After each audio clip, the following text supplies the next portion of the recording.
أعوذ بالله من الشيطان الرجيم. بسم الله الرحمن الرحيم. ولا تقف ما ليس لك به علم إن السمع والبصر والفؤاد كل أولئك كان عنه مسؤولا. صدق الله العظيم. سبحانك لا علم لنا إلا ما علمتنا إنك أنت العليم الحكيم. ولا تقف اور پیچھے نہ لگو، ما ایسی بات کے لیسا نہ ہو، لگا تم کو بھی جس کے بارے میں علم کوئی علم، ان بے شک سمع کان، والبصر اور آنکھ، والفؤاد اور دل، کل اولئک کان عنہ ان سب کے بارے میں مسئولہ تم سے پوچھا جائے گا۔ آیت کا مفہوم یہ ہے کہ ظن، تخمین اور گمان کی پیروی نہ کرو، بلکہ علم کی پیروی کرو، علم صحیح کی پیروی کرو، علم قطعی کی پیروی کرو، ثابت شدہ علم کی پیروی کرو، تحقیق سے ثابت ہو جانے والی بات کی پیروی کرو۔ ولا تقفو اور پیچھے نہ لگو اس بات کے کہ جس کے بارے میں تمہیں کوئی علم نہیں، ایک چیز کا حتمی علم نہیں ہے، میرے وہم و گمان ہے تو اس کے اوپر عمل نہ کرو جب تک کہ تحقیق کے ذریعے سے وہ بات ثابت ہو رہ جائے۔ جب ثابت ہو جائے تو اس کے بعد اس کے پیچھے لگو، اس کے اوپر عمل کرو۔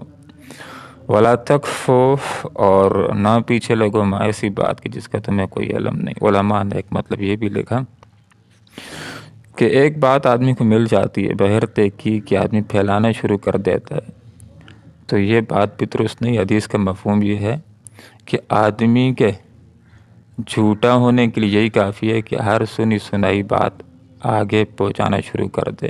آدمی 100 باتیں سنتا ہے، ضروری نہیں 100 کی 100 سچی ہوں، اب 100 کی 100 آگے پہنچا دے گا، ممکن ہے ان میں سے 5 باتیں جھوٹی ہوں تو یہ بھی جھوٹا ہو جائے گا۔ اس لیے جو باتیں سن لی ہیں، آگے جس بات کو پہنچانا چاہتا ہے کم از کم اتنی تحقیق تو کہ بات سچی ہے، تاکہ یہ جھوٹا نہ پڑ جائے۔ بہت ساری چیزیں موبائل کے اندر بھی آ جاتی ہیں اور لوگ اس کو بعض اوقات ثواب سمجھ کر کے شیئر کرنا شروع کر دیتے ہیں۔ کسی بات کو ثواب سمجھ کر کے شیئر کرنا ہے تو بات بھی درست ہونی چاہیے، صحیح بات ہونی چاہیے، اس صورت کے اندر تمہیں اجر ملے گا، ثواب ملے گا۔ اسلام کی یہ تعلیم ہے کہ ہر بندے کو دعوت کی اجازت ہے، تبلیغ کرنے کی اجازت ہے، ایک شرط کے ساتھ۔ وہ شرط یہ کہ جس بات کی تبلیغ کر رہا ہے، جس کی دعوت دے رہا ہے، کم از کم وہ بات تو صحیح ہونی چاہیے۔ ایک حدیث ہے ہی نہیں، اپنی طرف سے کہتا ہے کہ حدیث ہے تو خود بھی گمراہ ہوگا، اوروں کو بھی گمراہ کرے گا۔ ایک بات اللہ نے ارشاد ہی نہیں فرمائی، کہتا ہے کہ قرآن میں اپنی بات کو وطن دینے کے لیے پھیلانا شروع کر دیتا ہے تو خود بھی گمراہ ہوگا اور اوروں کو بھی گمراہ کرے گا۔ حدیث کا یہ مفہوم ہے، آپ صلی اللہ علیہ وسلم نے ارشاد فرمایا۔ بات جو میں نے ارشاد نہیں فرمائی اور ایک آدمی کہتا ہے اللہ کے رسول نے فرمایا، تو وہ اپنا ٹھکانہ جہنم کے اندر بنا لے۔ تو جب احادیث اپنی طرف سے بنانے کے اوپر یہ سزا ہے، تو جو آدمی اگر ایک آیت ہے ہی نہیں، اللہ نے ارشاد ہی نہیں فرمایا، اپنی طرف سے ایک بات کہہ کر کے کہتا ہے اللہ نے ارشاد فرمایا ہے، تو اس کے اوپر بھی اس کو جرم ہوگا، گناہ ہوگا۔ ولا تقفو، نہ پیچھے لگو ما ایسی بات کہ لیسا نہ ہو لگا تمہیں بھی جس کے بارے میں علم کوئی علم۔ ایک مفہوم یہ بھی ہے کہ جس بات کے ساتھ تمہارا کوئی مطلب ہی نہیں، اس کے پیچھے کیوں لگتے ہو؟ ایک بات جس کے ساتھ تمہارا کوئی سروکار ہی نہیں ہے تو بس تمہیں اپنے کام سے کام رکھنا چاہیے۔ ولا تقفو، پیچھے نہ لگو ما ایسی بات کہ لیسا نہ ہو لگا تمہیں بھی جس کے بارے میں علم کوئی علم۔ تو علماء نے یہاں پر یہ بات بھی ذکر کر دی ہے کہ اگر کسی بات کے اوپر تم نے عملی کارروائی کرنی ہے تو پھر انداز ظن اور تخمین نہ بلکہ علم ہو۔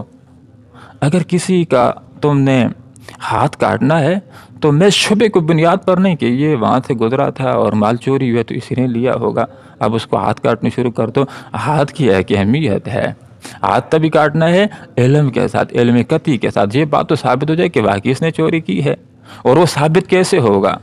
وہ ثابت ہوگا یا تو خود اعتراف کرے کہ ہاں میں نے چوری کیا ہے، اب علم قطعی سے بات ثابت ہو گئی ہے، یا اس کے حوالے سے گواہ گواہی دے دیں اور قاضی صاحب بالکل اسی طرح مطمئن ہو جائے جس طرح کہ ایک بندے کو سورج سامنے نظر آ رہا ہے۔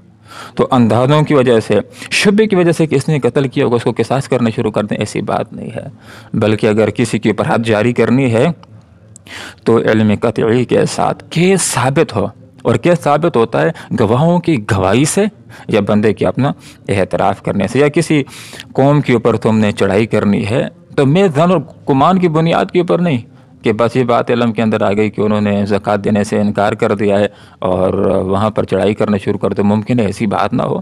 تو اس لیے کسی کے اوپر اگر چڑھائی کرنی ہے تو تحقیق کے ساتھ واقعی انہوں نے جرم بھی کیا یا نہیں، کہیں ایسا نہ ہو کہ جرم نہ کیا ہو اور حملہ کر دو تو پھر تم خود ہی پشیمان ہو جاؤ گے۔ تو اس لیے فرمایا ولا تکفو، پیچھے نہ لگو، ما ایسی بات کہ لیس نہ لگا تمہیں بھی جس کے بارے میں علم کو علم۔ ایک مفہوم یہ بھی ہے کہ ایک بات ایسی ہے، ایک مسئلہ ایسا ہے کہ اس حوالے سے آدمی کو پورا پتہ ہی نہیں اور کہتا ہے کہ مجھے معلوم ہے، دعویٰ کرنا شروع کر دیا مجھ کو معلوم ہے، تو کہا کہ ایسا بھی نہ کرو، ولا تکفو، پیچھے نہ لگو، ما ایسی بات کہ لیس نہ لگا تمہیں بھی جس کے بارے میں علم کو علم۔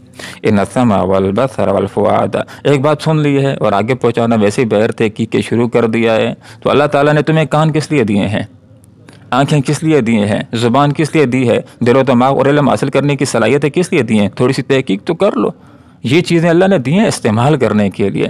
تو ان کے بارے میں آخرت میں پوچھا بھی جائے گا کہ ان آنکھوں کو، کانوں کو، زبان کو، دل و دماغ کو میں اس دنیا کو سیکھنے کے لیے استعمال کیا ہے، دنیاوی ترقیوں کے لیے استعمال کیا ہے، یا آنکھوں کے ذریعے حق راستہ بھی دیکھا ہے، کانوں کے ذریعے حق کو بھی سنا ہے، زبان کے ذریعے سے حق کے بارے میں بھی کچھ پوچھا ہے، دل و دماغ کے ذریعے سے حق نتیجے تک بھی پہنچے ہو یا نہیں پہنچے ہو، تو اس کے حوالے سے تم سے پوچھا جائے گا۔ تو وہ آدمی کہ جس نے دل و دماغ کو اور زبان کو اور آنکھوں کو اور کان کو اگر حق کے لیے استعمال کیا ہے تو یہ ان چیزوں کا حقیقت شکر بھی ہے۔ اللہ رب العالمین سے دعا کرتے ہیں کہ اللہ تعالیٰ قرآن و سنت کو سیکھنے کی اور پھر سیکھ کر اخلاص کے ساتھ عمل کرنے کی توفیق عطا فرمائے۔ آمین وآخر دعوانا ان الحمدللہ رب العالمین۔ ولا تکفو، اور پیچھے نہ لگو، ما ایسی بات کہ لیس نہ لگا تمہیں بھی جس کے بارے میں علم کوئی علم۔ ان بے شک السمع، کان، والبصر اور آنکھ، والفؤاد اور دل، کل اولئک کان عنہ، ان سب کے بارے میں مسئولہ تم سے پوچھا جائے گا۔ اللہم ربنا آتنا فی الدنیا حسنہ وفی الآخرۃ حسنہ وقنا عذاب النار برحمتک یا ارحم الراحمین۔